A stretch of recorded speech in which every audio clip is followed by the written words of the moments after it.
Hi friends, myself Imran Loon. Welcome to my YouTube channel, Bot Factory. Today we will learn Workflow Inspector in UiPath. Friends, Workflow Inspector is used for automatic code evaluation. Agenda of this session is to understand the need for automatic code evaluation. What is Workflow Inspector? How to use it? Yes, we are going to see a live demo. Difference between the Workflow Inspector and Workflow Analyzer. And at last, the question and answer session. First, download the reusable component Workflow Inspector from UiPath Connect website. In the search box, search for the Workflow Inspector.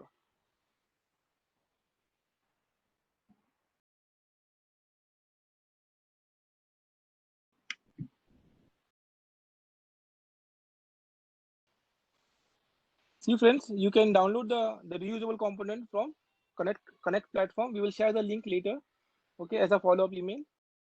Once you download this component, you will get a zip file.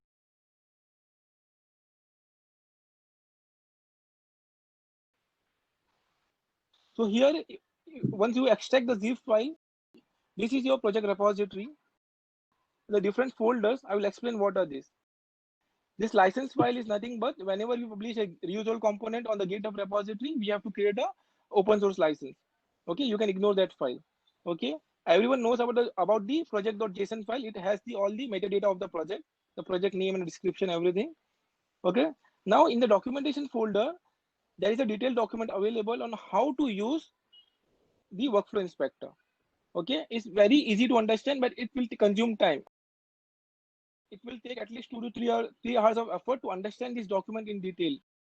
Once you read this document, right, you will be in a position to use this reusable component. You can make some changes. For example, you have to configure rules. Okay, so in by default there are around 36 or 37 rules available, okay, which will do all the first level of code review checks. Okay, and all these checks, all these rules are created as per the UiPath coding best practices and guidelines. Okay, that will be a first level of check for all of us. Okay, for the second level of check, okay, if you think you need some customized rules as per your project requirements, you can do that. And to how to create a customized rule, you have to understand the document in detail. Okay, we are not going to cover that section as of now. We are going to just show how to create a how to use this reusable component. Okay, so Archana, can you go to page number 2, the architecture diagram is, I think, page number 4.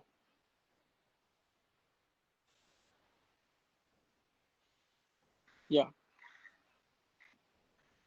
Okay, the three stages. One is the initialization stage where the configuration file is read, all the rules are being read and took into a data table, a data dictionary variable. Okay, the next stage is the actual check where your rules are being checked. Okay, now the checking is done at the two levels. One is the workflow level, another one is the project level. We are going to see what does it mean. Okay, how to see those rules. Okay, and the last stage is the report. So at the end of the execution, output report will be generated, which will show the details of each and every rules being passed or failed. And this is very interesting. We are going to show that as well. Okay, Acha, now can you go back to the project repository? So in the documentation folder, you can see the document is available. There are two documents. One is for the English language, another is for the Japanese language. If anyone knows Japanese, then please feel free to do some translation. Ashina, please go back. Yeah. So here, if you see, there's the different folders. Okay. The report folder is where your output reports will be saved. Okay. Every time you run this workflow, a new output report will be generated with the date and timestamp. Okay. Also, don't open the file now. We'll see that later. Okay. Now there is another folder called as core. Okay. Archana, can you just open that folder? These are the core components of this reusable workflow. Okay. Again, if you see, there is an initialization XAML file. There is a XAML file for the project checks and the workflow checks. Okay, which was explained in the architecture as well. And there is another XAML file for the reporting. Okay, these are the core components. You should not make any changes in these components. Okay, Archana, can you please go back? Yes. Yeah. The next, you can also see a config folder. Archana, can you open that? The config folder, again, the concept will remain same, the way we use in robotic enterprise framework. Okay, we have a config file. Again, there are 3 different folders here: EN for English, JA for Japanese, and I think it's for Korean language, the third one. Let us go with the English language. Yeah, if you see here, there are 2 templates available. One is the checklist template, another one is the report template. Okay, Archana, can you open the both? Yes. So friends, the report template is a template format available for you to generate the output report. Okay, customize the report template. Okay, if you want the output should be in so and so format, if you want to change the layout of the report, if you want to add a new column, okay, you can do those things using the report template. Archana, can you show the report for file, the template file? Yeah. If you see the header, the first column is the workflow file name. It will show the exact workflow file where there is an error. Okay. The second column is the path, internal path. Okay. The path of that workflow of the XAML file, maybe the project repository folder. The third one is the target. Target is the actual activity. Okay. In which the error has been occurred. Okay. The next one is the issue. Issue will describe the root cause or what the error is about.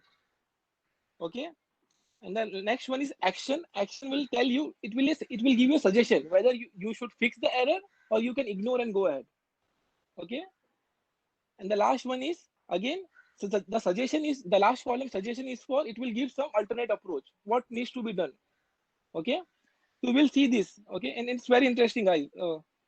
Archana, can you go back to the config file now? So again, so all the rules and everything are configured in this file. Okay. So by default, as I told, there are around 38 rules available. There are 33 rules available in the workflow at the workflow level. Okay, workflow level means the XAML files level. It will cover all the activities. Okay, it will check the naming conventions of each and every variable, the naming conventions of the activities, the comments and annotations. Okay, we'll see each and every rule in detail. Okay, and the next step covers the project level rules. Okay, so let us start with the workflow level rules. Yeah. If you see the first rule, the workflow level is variables not following the naming convention. Okay. The third column says the arguments. The input argument is a JSON string. Okay. By default, they have defined this rule following the UiPath best practices, naming conventions as per the best practices of UiPath. Okay. For example, Archana, can you open a notepad? Type variable name in smaller case, full name. Don't use str and anything. Yeah, full name in smaller case.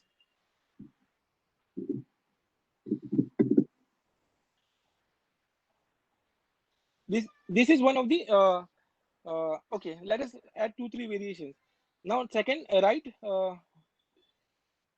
camel case. Okay, give some variable name, maybe customer name, C capital, N capital,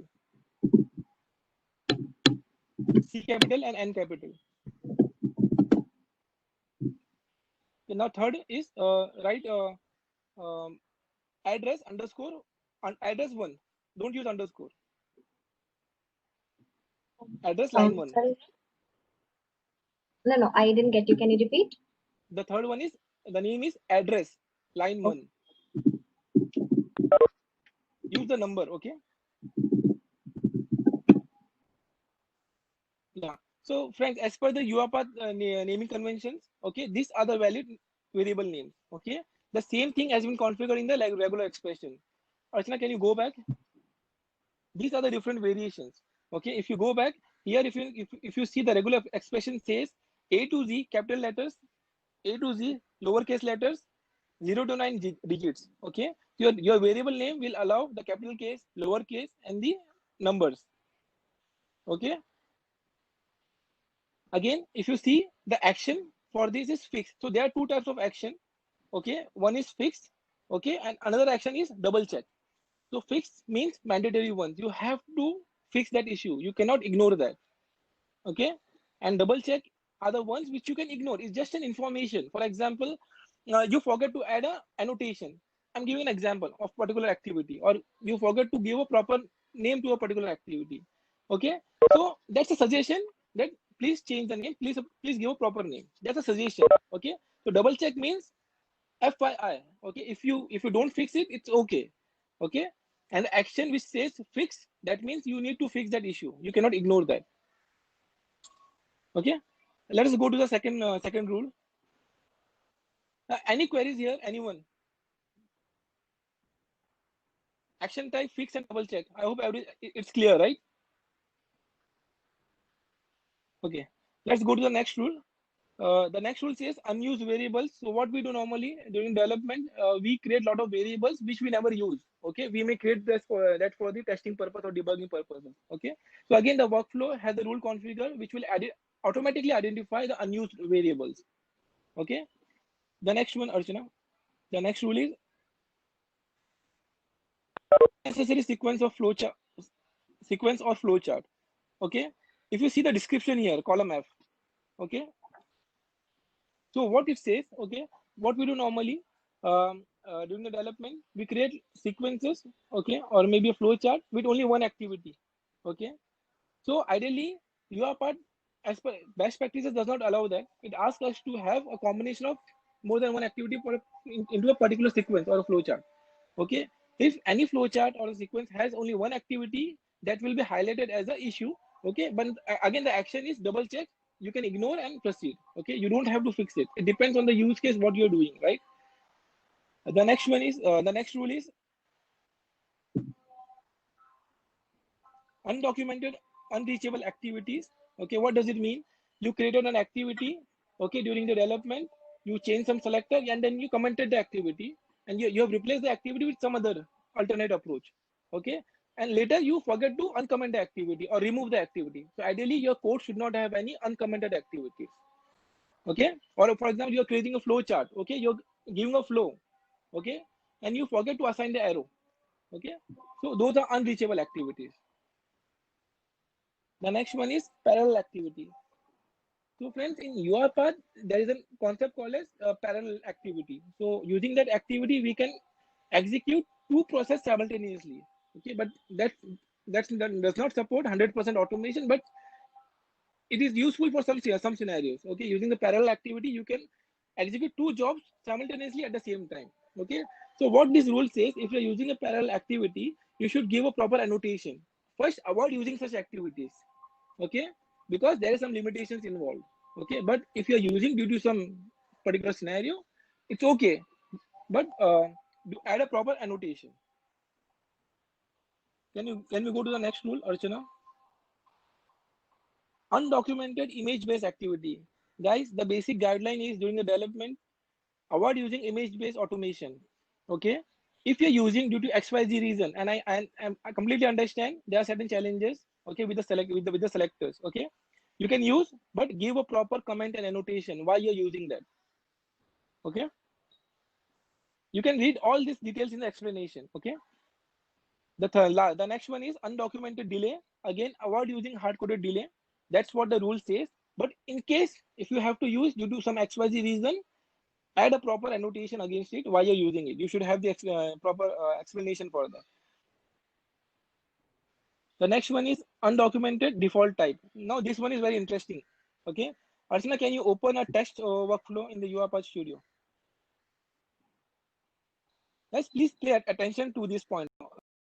Undocumented default type, okay, and undocumented default click. There are two rules configured for this scenario. And here is, see, naming convention and all are at the very basic level of code review, right? And we don't need a solution architect to do that. Okay, developers should by default follow those things. Okay, the solution architect rules or the tech lead or the senior developer role will come into place to in terms of optimization. Okay, for example, if you see the click activity, uh, Archana, use type into first. We'll go to the click activity next.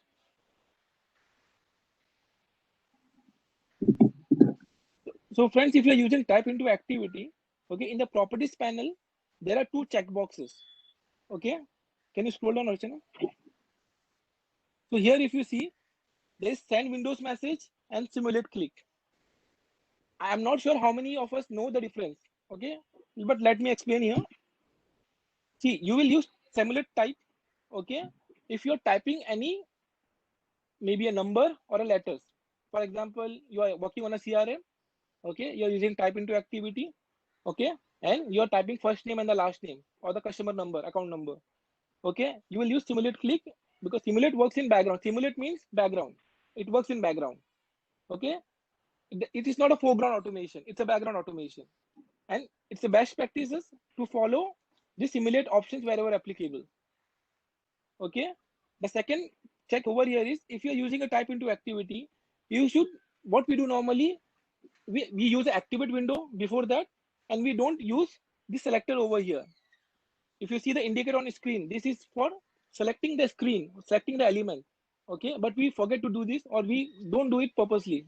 That is what we have observed because our code is working fine, right? So why to do that? But that's not the best practice. Okay, we should the the type into activities whenever we are using. Okay, indicator on screen, we should use this property, use this feature and select this, identify the element on the screen. Okay, capture that particular element. Okay, now the second property is the Windows message. Okay, so Windows message and simulate type cannot be used together. Your workflow will, it will throw an error. Okay, so send Windows message should be used only when you're typing the hotkeys, maybe Control C, Control V, home key, page up, page down. These are combination of hotkeys, right? Okay, you can use Windows message only in case of hotkeys. Okay, and again, if you don't use this, it's okay, your workflow will work very well. Okay, but try to use this as a part of your development practices wherever applicable. Okay, because these two features, right, supports the background automation, and background automation does not need a screen should be activated always. Okay, the chances of failure is very less. Any questions here, anyone? Okay, the next one is the click activity. Archana, can you show the property? Okay, in the click activity, again you can see send Windows message and simulate click. Again, both works in background. Okay, simulate click, you should use simulate click wherever applicable. Okay, the difference here is if you click a particular perform a click action on any control, maybe a command button or a radio button. Okay, it uses the UiPath uses your mouse and keyboard events. Your mouse event for click, it uses a mouse event. Okay, you can see your mouse is moving. Okay, if you don't use simulate click, if you use simulate click, it will run in background. Okay, mouse movement won't be visible, won't happen. It will completely done in background. Okay, so try to use simulate click wherever applicable. Okay, the same rule has been configured in that config file. Can we go back to the config file, Archana? Anyone, any questions? Okay, let us have a look on the next rule now. Repeated activity display name. Okay, this is very common. Okay, we give the same name for multiple activities. For example, we are using click activities on a screen multiple times. Okay, we don't give appropriate name. We may be performing a click on the radio button, one. The second click may be for a command button. The third click may be for page navigation. Okay, but the default, but we don't give, we don't change the name. We use the default name whatever is there in the studio, right? So avoid using those things. Again, for this action as well, the rule is configured. You don't have to check it manually. Okay, you can directly run the this reusable component, and it will display the results. Which activity has those kind of errors? Okay, can we check next? Open browser not being used. Okay, if you see here, see the column F explanation for that. Okay, So whenever you're working with a web-based application, okay, so try to use open browser activity. Okay, there are multiple activities, right? We can use this thing, navigate browser as well, navigate URL as well. Okay, but to launch any particular application, right, mostly it is applicable for the web-based application. By default, try to use, by default, make a habit of using open browser activity. If you haven't used that, okay, and your workflow has the selectors to work with browsers and there is no open browser activity available, then it will catch as an error. Okay, the advantage of using open browser is by default add a container as well. Okay, there is a concept called as full selector and the partial selector. I hope everyone knows this. Okay, so if you don't know, please do some research on this. Okay, full selector, okay, means for example in a browser, okay, you are performing multiple actions. Okay, so what I've observed, most of the developers uses full selector concept. Okay, where, okay, they don't use a container. Show an example that's better. Can you go to the UiPath test XAML file? Yeah, drag and drop attach browser. Okay, so what happens here? If you use attach browser, it will act as a container for you all. Okay, then you have to attach the browser and it will select the window, the elements like the DOM hierarchy elements like window title. Okay, and all the header level kind of tags are being attached, are being available in the attached browser selectors. Okay, properties. Okay, for the inner activities, you don't have to again the bot, if you capture the element, right, inside a container, then you don't have, it won't again go through the top hierarchy of the DOM element. Okay, it will just check for the ID of that particular. For example, if it's a text box, it will just refer to the ID of the text box. The selector won't show the window title and everything. It works faster. It is the more optimized way for execution. Again, this rule has been configured. Okay, you don't have to manually check all this. The reusable component will automatically check this rule, check this scenario, and give you a error in the output report. The next one is making missing workflow annotation. Again, every workflow should have an annotation. Let us show an example. Archana, go back to the studio. In the first sequence, right, add annotations. Yeah, if you see, every workflow, okay, should have an annotation. We should properly explain the purpose of that particular workflow. Okay, so please follow this. Okay. Your code should be readable. Okay, and this is very helpful if you hand over your code to sustain teams. Okay, or any other developer who is working on the CR. Fine, let us go back. And guys, these best practices, what happens now, customers are getting aware. Okay, there is awareness now. They have their own RPA COE setup. Okay, and they do the code review. And when they do the code review, they look for all these basic things. Okay, and most of the time they hire UiPath team to do a code review. Okay, and that puts us into embarrassment. Okay, let's avoid all this. Please try to follow all these best practices. Okay, and having this tool, okay, workflow inspector, okay, we should make it mandatory for every project. Before go live, all the tech leads and solution architect, please make sure the code has passed through the workflow inspector. Okay, the developer should submit the package along with the output report generated by the workflow inspector tool. And this is we should make it mandatory for all the deployments. Okay, even the sustain team, if they are asking for the packages from the developer, they should also ask for the report. Okay, and its report is very readable. You do, sustain team doesn't have to do anything. They just need to review the reports and make sure there is no errors. Simple. Okay, let us go to the next point. Use of the missing screenshots. Again, what we do, we capture the elements. Okay, the UI elements. Okay, and if you have observed in the UiPath repository, there is a screenshot folder which save the screenshot of that particular activity or the window. Okay, what we have captured. Okay, so while moving the project from one project repository from one location to another, we forget to copy the screenshots. Okay, because of that, when we open when we open the project into a different machine, maybe, okay, for example, then we can just see the activity. We cannot see the screenshot, so we cannot realize or understand where it is performing the click action or where it is doing the type into action. Okay, so again, if the screenshots of missing are missing for that particular activity, it will again throw and show an error. Show the next rule, Archana. Use of the large IDX value in selector. Everyone knows, I hope everyone knows what is IDX, right? It's a dynamic attribute, and we should not have this IDX property in our selector. If selectors is identifying IDX, we should use some other approach. Okay, that's the point one. The second point is, even in the selector, there is a window title property, right? And the window title, it's go on to n number of characters. So if you think if you can identify the static part, okay, keep the static part and replace it with the trailing characters with the wildcard special characters. Okay, so again, the rule has been configured by default. You don't have the architects or the tech leads. Your job is very easy now. Okay, you don't have to check each and every activity. You don't have to check the selectors. Okay, just run this workflow and run this reusable component. You will get a report which will say which will say exactly which XAML file and which activity has this has the IDX attribute. Any questions up to now? Anyone? Okay.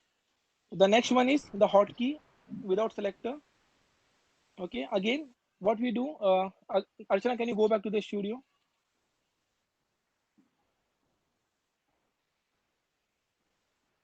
Yeah, type into yeah. So what we do, if you want to press Control Z, Control V. Again, we don't use a selector. We don't use the indicate element option, right? We just directly we activate the window and we press type into. We press the hotkeys, Control V, Control C, or a home key or anything whatever we want to do. Okay. Again, the best practice says you should indicate the element and select the element. Okay. You should have a selector. Okay. You cannot leave this blank. Okay. Can we go back, Archana? Again, the rule is configured. Okay. Now the next rule is hard-coded password. This is very basic. Okay. But again, we make a mistake. Okay. So again, the workflow inspector will check whether are there any hard-coded password in your throughout your workflow. Okay. The next one is empty then block. Okay. This is very interesting case. Archana, can you share your go to the studio, drag and drop an if activity.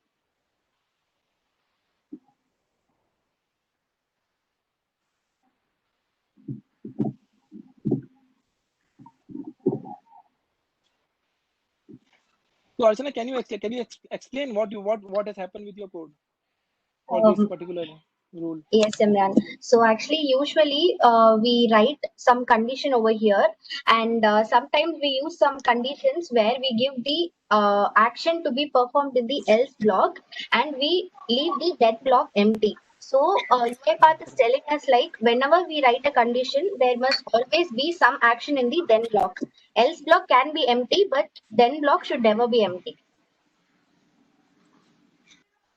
This is very basic. There is no issue with the code. There is no issue with your coding practices, but the guidelines doesn't allow this. Okay, so again the rule is configured for this. Okay, guys, there is a way to switch on and switch off the rules as well. Okay, and we'll show you that as well. And it's very interesting. It's not necessary we should follow each and every guidelines mentioned here.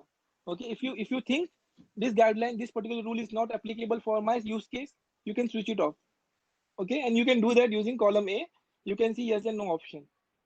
Okay, we'll show a demo for that as well. Okay, now the next one is empty catch block. Again, your catch, if you're using try and catch exception handling, what we do normally, we catch the exception but we don't log the message, or we don't do any activity in the catch block, right? So if you do not doing any activity, it's okay, but at least log the message over there. You cannot leave the catch block empty. The next one is the deeply nested activities. Again, this is very interesting. What we do during development, Archana, can you go back to the studio and create multiple nested if?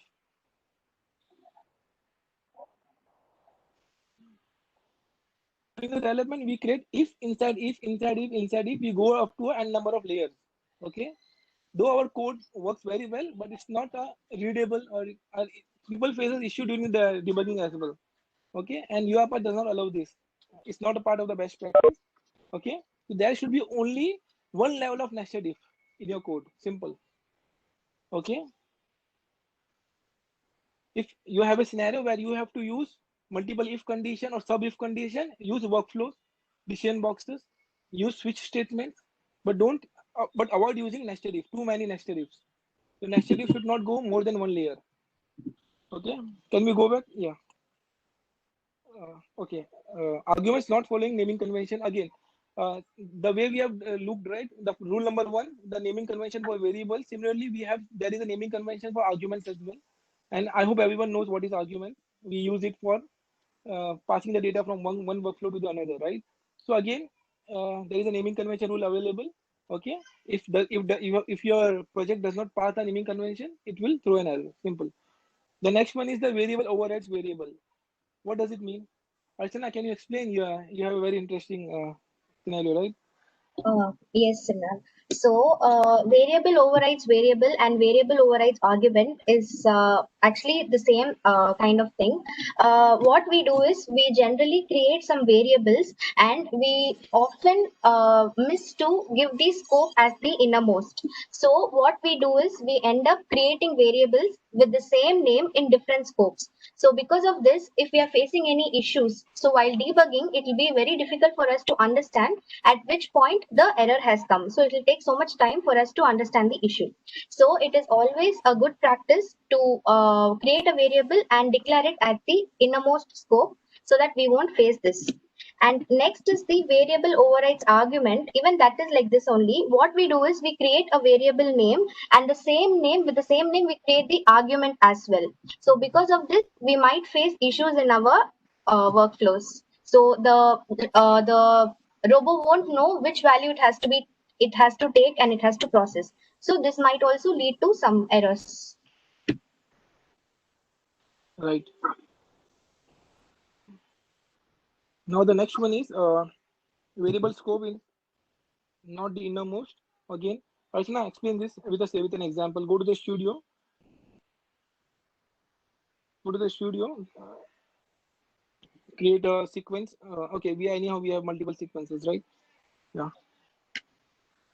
So by default, friends, the variables should have there is a scope, right, for every variable. Okay. By default, can you give a name, proper name, Archana, to the main scope? Give a name, main, the first scope, first sequence.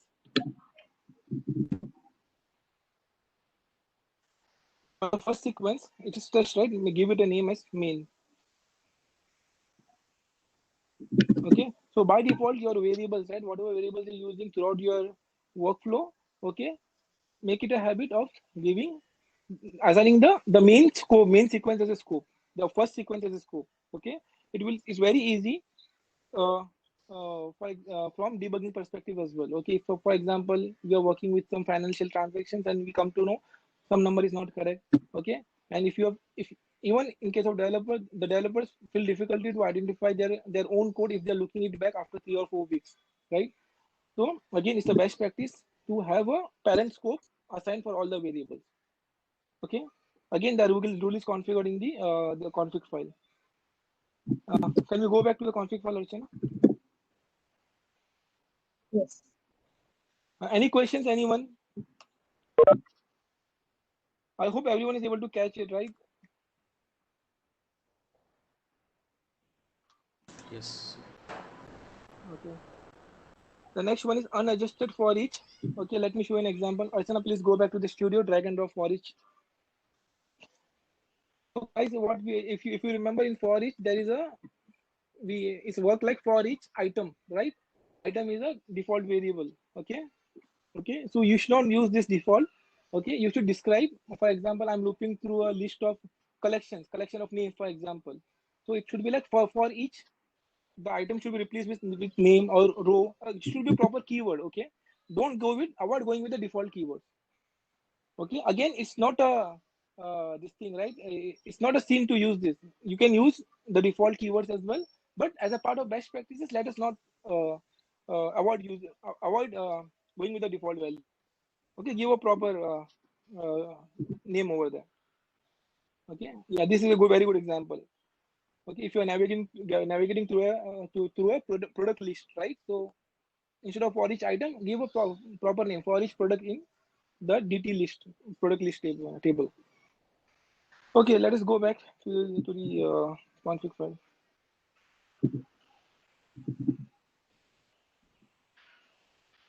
Unallowed activity. Okay, what does it mean? Archana, please explain this with an example. Yeah, so unallowed activity. So if you see in the column D in the arguments, we have whitelist and blacklist. So if any activity is added in this blacklist, and if you're using it in your code, then it will, the workflow inspector will throw an issue that this activity should not be used and we need to remove that. So if you have any such activities, you can define over here. Now they have just given us some examples like unallowed activity 01, 02, 03. So if we have any such activities, we can add it over here so that we don't use it. Let's take an example. Go to the studio, Archana, drag and drop a message box activity. I'm giving a message box as an example. Okay, there is a separate rule already configured in the config file for message boxes. Okay, you don't have to use this. I'm giving just an example. Drag and drop a message box activity, Archana. If you want to check that the code should not have this activity, okay, then you just need to pass this name, use this name over here. Okay, this unallowed activity 0102 are, for example, okay, you can remove those keywords and replace that with the actual activity name. This is how you will use the unallowed activity rule. Okay, the same thing you can do for the unallowed XAML files as well.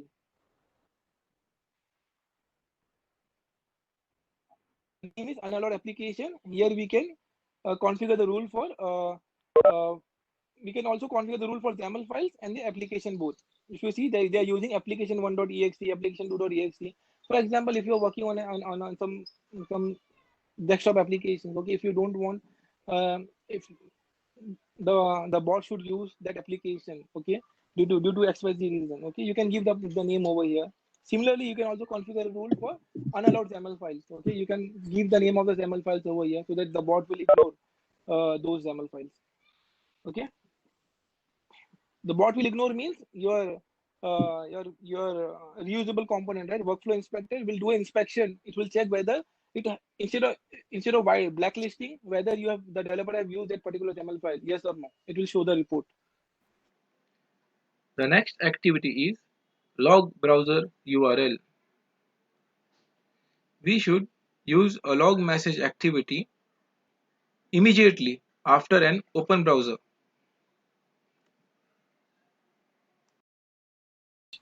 Okay, the next one is workflow naming convention. Again, there is a naming convention for variables, for arguments, and the workflow, and even for the project. Okay, so again, you can read the naming conventions pattern in the description, in the explanation section. Okay, this rule will check whether your workflow, the XAML files, workflow means XAML files, they follow the proper naming convention or not. Okay, the next one is activity naming convention. Again, whatever activities you're using, click activity, type into activity, get text, set text, data tables, any activity, it will check whether it has followed the proper naming conventions or not. Then the last one is no user interaction. What does it mean? In our project, right, we use message boxes, we use input boxes, we use dialog boxes. These are user interaction activities, okay, and we should not use this in a back office automation process, right? So the workflow will check whether this rule will check whether your workflow has this kind of activities, yes or no. If it is, then it will show an error. Okay, can we go down? The next one is unsuitable exception type. Yeah, Archana, show this with an example. Drag and drop the try catch.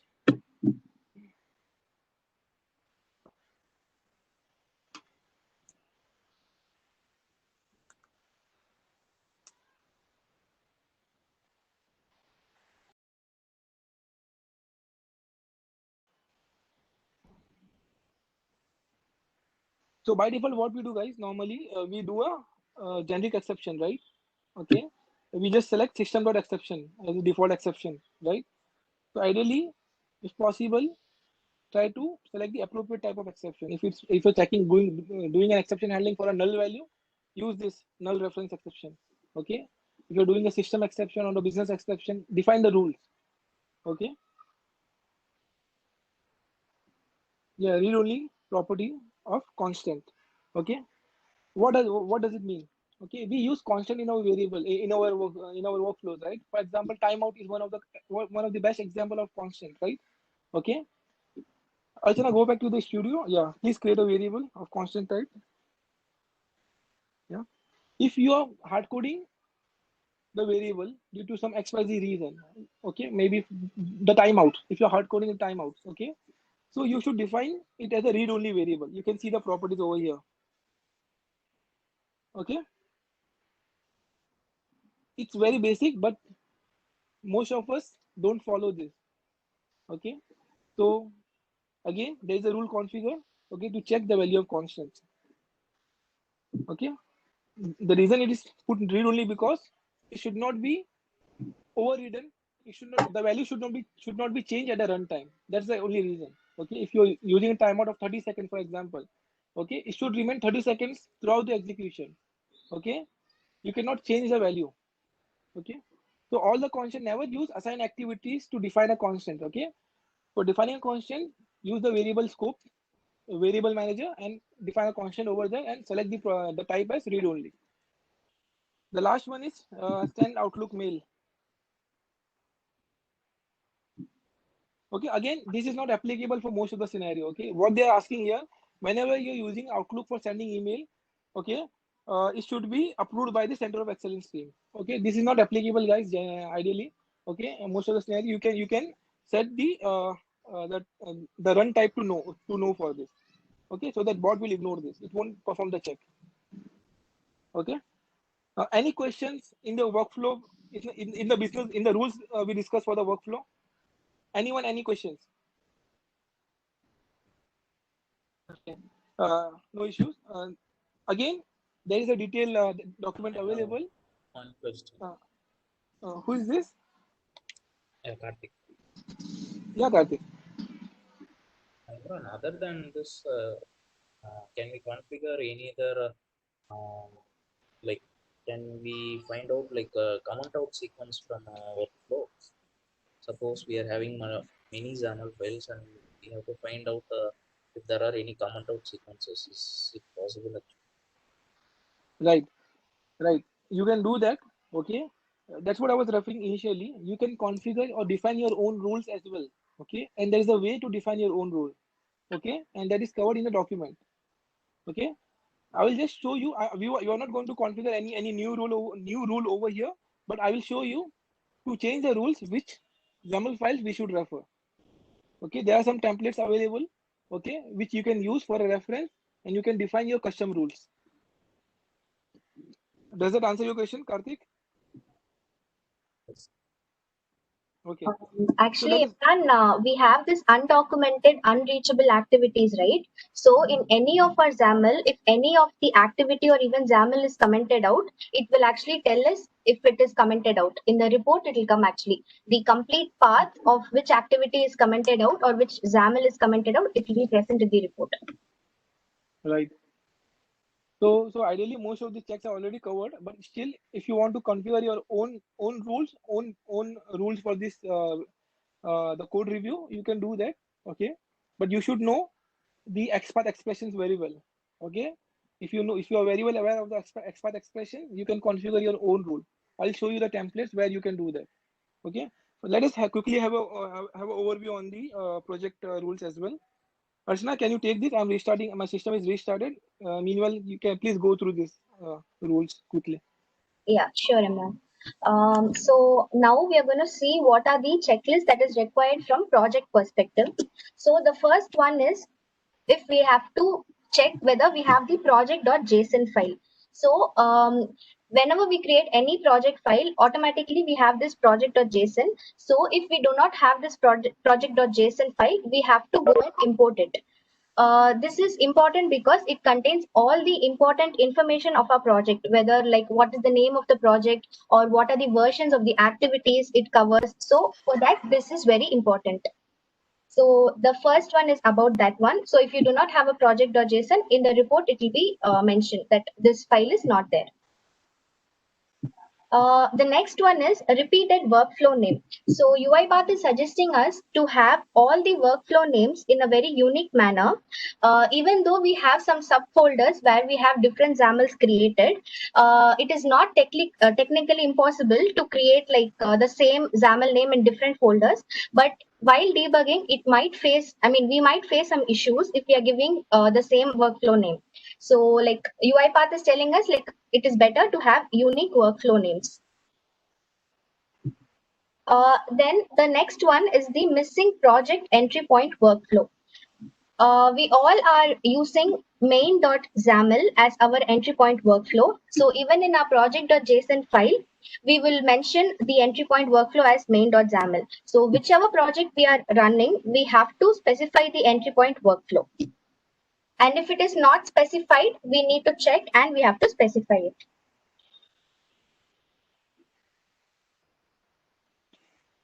Then the last one is the mandatory files in the project. So UiPath has defined some set of files that are mandatory to be present in the project repository. For example, the configuration file should be present, and we all use some kind of applications. So closing that applications or performing the initial step like init all applications or set transaction status. So these are all some kind of mandatory files which has to be present in the project repository. So like they have defined in the argument what are the files we have to have. So if you feel like some other files is also mandatory for your project, you can also include them over here. So while I was testing, here we did not have, we have created some framework underscore components in our workflows, but RE framework like just gives framework, right? So we might face some issues in that. So we can also edit over here. So I have edited over here and I have given like framework underscore components. See, for example, here the RE framework is the best example for this scenario. Okay, in RE framework, there are default framework components, right? Default XAML files available. Those are mandatory project files. Okay. Okay. Apart from that, okay. So what we have done actually in RE framework, there is a framework folder available where we have the framework related components. Okay, but we have changed. We have followed our own naming conventions during the implementation from day one. Okay. Okay, so we have the naming conventions quite differ from what the UiPath have set the guidelines. So because we are using the process name, the application name, and everything in our XAML file to make it more detailed. Okay, so because of that, when we ran this work with this particular inspector, right? So we have received a lot of error with the naming convention of the XAML files. Okay, what Archana did then, she just replaced those names. She just came here in this particular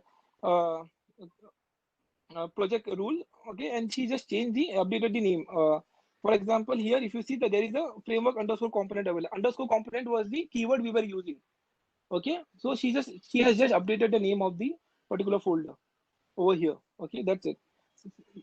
Want to convey the message here is that we can customize the rules, we can create our own rules. Okay, we can do customization as well depending on our requirement. For to do that, we should know this framework very well. Okay, so let us go. Let us see the live demo now. Okay, before we run a demo, Archana, can you quickly show us the file which when you ran this workflow for the very first time, right? You received a lot of errors. Can you show that report? Yes. So friends, we are working on a project. Okay, from day one, we are following a best practices. Okay, there is a guidelines we have set. We are following all the best practices. So in spite of following all the best practices, okay, when we ran this workflow inspector for the first time on that particular project, we have received a lot of errors. Okay, and most of the errors were related to the naming convention, which we can ignore. Okay, so if you see the file here, how many errors are there, Archana? Some 2038 lines are there in that. Right, and how much time it took for you to fix these errors? It took like nearly 6 to 7 hours. Right.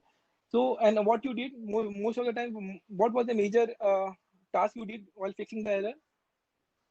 So like initially when I ran, I kept everything as yes, and so I got these many issues. So next time whenever I was running, I just chose some 2-3 tasks and I was checking and fixing those issues, and then checking if that is working fine. I was doing that way.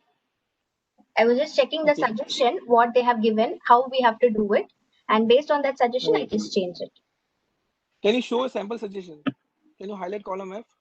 Yeah. What it says?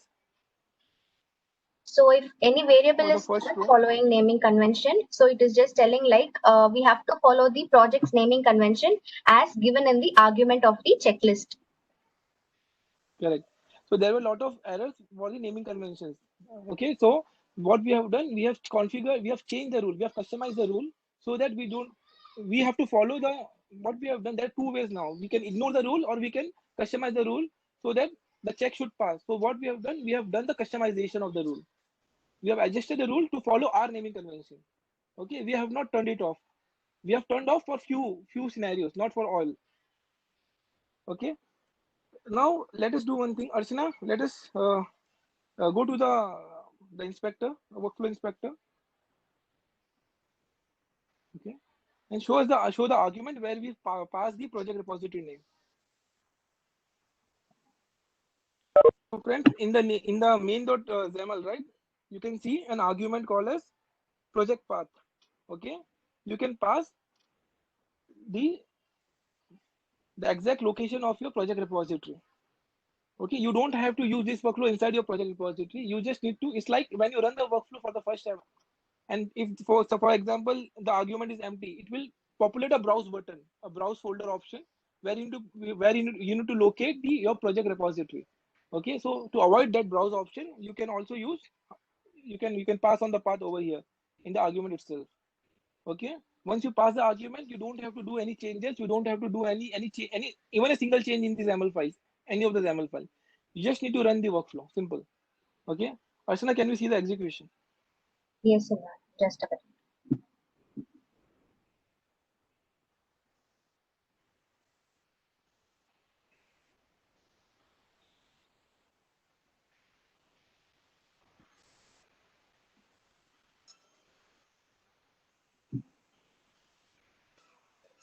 So here there are 369 checks, and it also shows what check it is doing and for which XAML it is doing.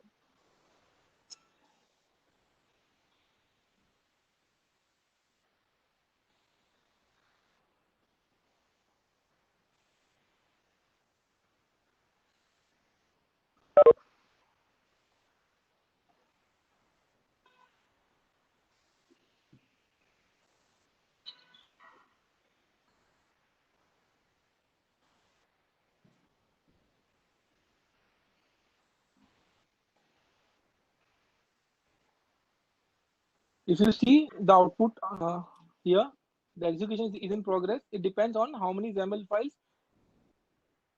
needs to be checked. Okay.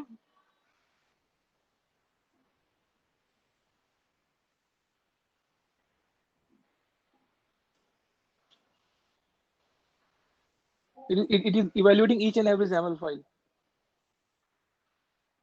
Everything is automated here. So the job of the code reviewer, maybe a solution architect or the tech leads, are very simple now. Okay, but what I will recommend, I want developers should start using this workflow from week one itself. Okay, whenever you have done with a particular component or particular phase of the development, run this, fix the issues. Okay, the first level of code review should be done with the workflow inspector. It should be mandatory. Okay, and please don't ignore this. And the sustain team, whenever you're taking any package, maybe a CR package or any package for go live, make sure you have the report generated from the workflow inspector. Cross check the report.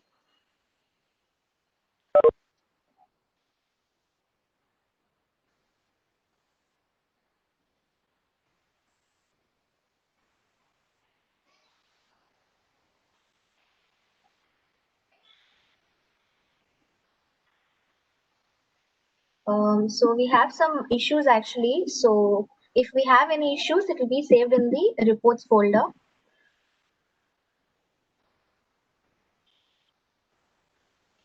So this is the one.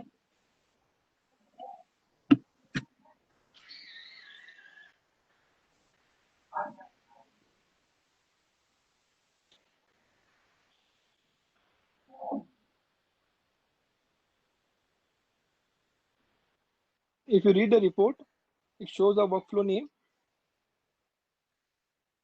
Okay, The target shows the variables or the activities. Okay, issue shows what is the actual issue, or maybe a root cause. Okay, action shows what needs to be done, whether we need to fix it or ignore. If you want to ignore, it will show double check. Sorry.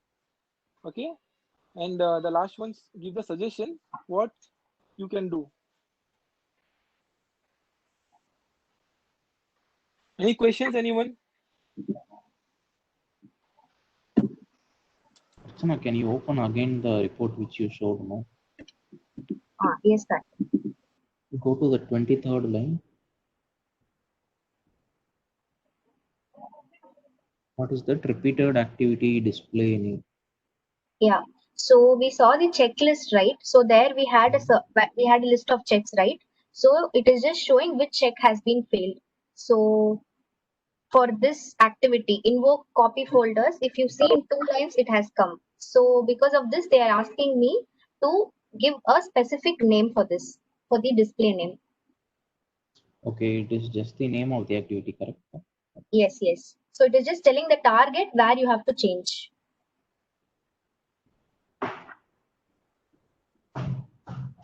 Okay. Yeah. Now if you have issues, so the workflow inspector will save a report in the reports folder. But if your workflow has no issues, you will get a log message over here that your project has no issues, and the report file will also not be saved. So I have given certain checks where I have faced no issues. I'm just running that and I'll show you that. The conclusion is, if there is no issues, no report will be generated. The report will be generated only if there is issue. So my last report has been generated at 7:44 a.m. Now it's running over here.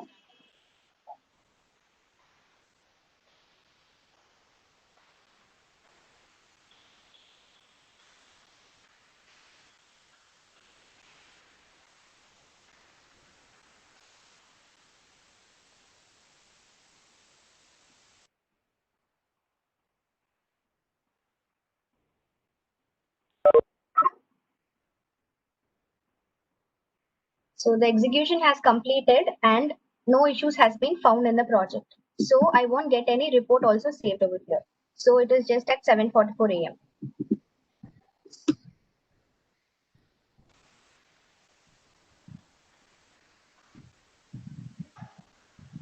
So basically all our code should have this actually. We should not have any issues found in the project.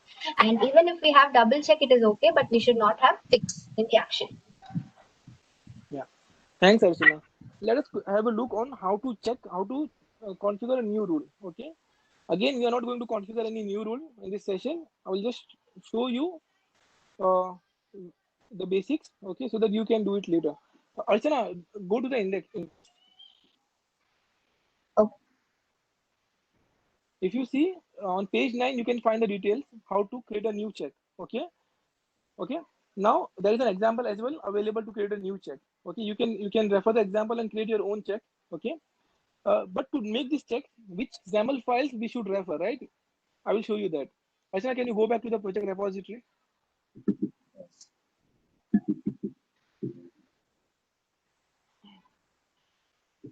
Okay. So here, if you see, we have seen the config folder, right? Now, Archana, open the common folder. Common folder, yeah. So again, see in the common folder, again, you should not make any changes to these files. Okay, it should remain unchanged. These are common files available across these the component. Okay, go back, Archana. Now there is one more folder called as checks. Okay, and this is the folder which you should refer for creating any new check, any new rule. Okay, again, there are 3 folders here. First one is custom folder. Archana, open the custom folder. In the custom folder, there is already custom rules. Okay, these rules are already defined. Okay, you can reuse this. Okay, don't make any changes here. You can refer these rules, okay, as a reference to check which all activities or which all expert expressions they have used. Okay, can you go back, Archana? See if you can recall the Excel file, right? The config file, for every rules a XAML file is created here. Okay, can you go to the standard folder, Archana?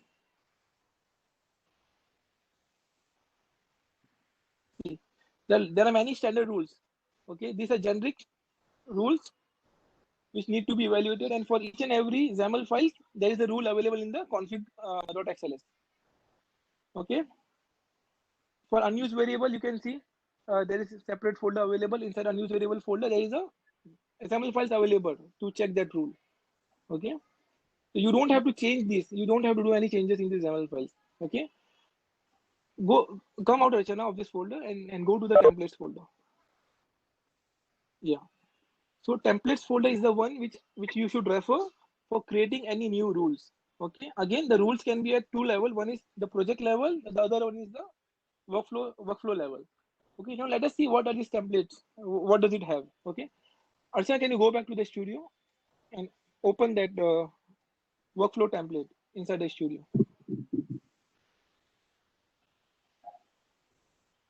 Yeah.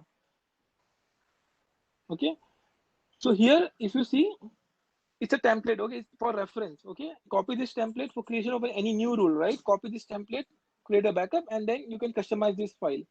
So you have to make changes in the XPath expression. So XPath expression is going to define your rule. Okay, which activity you're going to you have to check in the rule. You have to evaluate, right? You should know what is XPath, how to use it. Okay, let us see a sample, an example for this. Archana, go to the standard folder and open any rule, maybe unused variable, for example.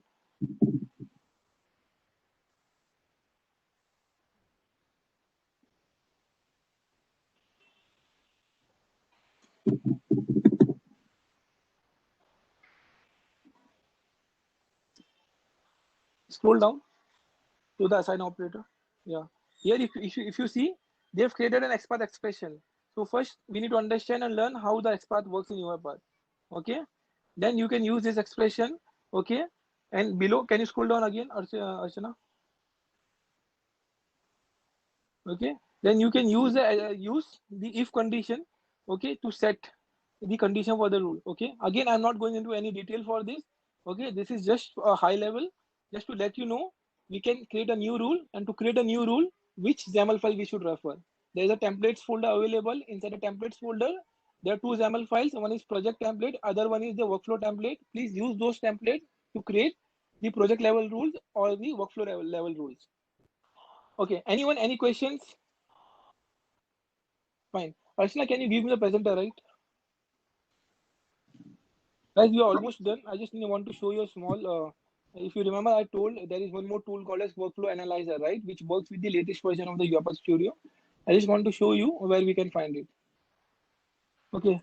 So we are done with, we understood the need for automatic code evaluation. We have seen what is Workflow Inspector. We have also seen how to use it with the live demo. Okay, now let us see the difference between a Workflow Inspector and a Workflow Analyzer. Okay. See, in terms of functionality, there is no difference. Okay. The advantage of using Workflow Analyzer is you don't have to depend on the reusable component. Okay. So by default, you can do this using the analyze file icon available inside the studio. But this support only 2019.10 version onwards. Okay. If you're using lower version of the UiPath Studio, you won't find the analyze file, the analyzer on your studio. Okay. So you can analyze your project. Okay. You can validate the file. Every XAML files, whenever you create a XAML file, you can validate those XAML file. You can validate the entire project as well before SIT. Okay. So now here there is a workflow analyzer settings, right? If you recall, we were referring the config.xls, right, to configure the rule. Okay, in the workflow inspector, we support the lower version, but here you don't have any Excel files. You can configure all the rules using this wizard. Okay, again, the basic will remain same: variable naming convention. Okay, empty catch block, undefined output parameters. There are many rules available. These are default rules. Okay, again, the feature will remain same, the functionality will remain same, and the usage will also remain same. Okay, but the approach is different. Over there we were referring the Excel file. Here we don't have to refer any Excel file. We can use the wizard to configure the rules. Is this clear? Okay, and people who are using the latest version of the UiPath, please use Analyzer tool, and the people who are using lower version of the UiPath Studio, please use the Workflow Inspector. Okay, so we can end the session now. Friends, please drop your questions in the comment section. Thanks for watching. Please click the subscribe button.